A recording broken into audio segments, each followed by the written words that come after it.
on the U.S. Capitol.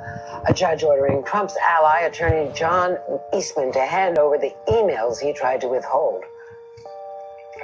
NBC News Chief Justice correspondent Pete Williams joins us. Pete. Well, Andrea, this is a long-running effort by the January 6th committee to get these emails from John Eastman to the president and other people in the White House. And Mr. Eastman had argued that there was privilege here, an attorney-client privilege. And the judge had to decide whether any of this material actually was privileged. He says some of it is, but there is an exception to the privilege for what is known as the crime fraud exception, if the emails could constitute evidence of a crime. And he says some of them could.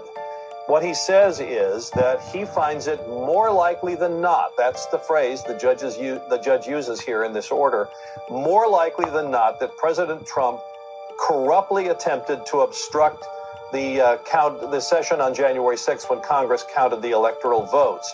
Now, he says in his opinion here, the illegality of the plan was obvious.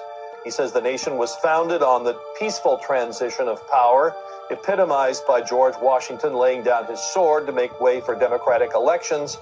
But the judge says, ignoring history, President Trump vigorously campaigned for the vice president to single-handedly determine the results of the election. This was Eastman's theory here, which was that Vice President Pence could simply refuse to count the votes from some of those battleground states where Trump supporters claimed that there was fraud. So the judge says it's more likely than not that the president corruptly attempted to obstruct the joint session. Now, what's the practical effect of this in terms of the Justice Department?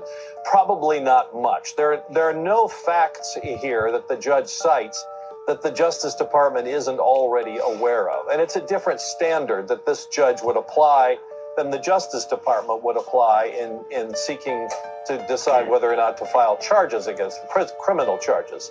So it's not a finding.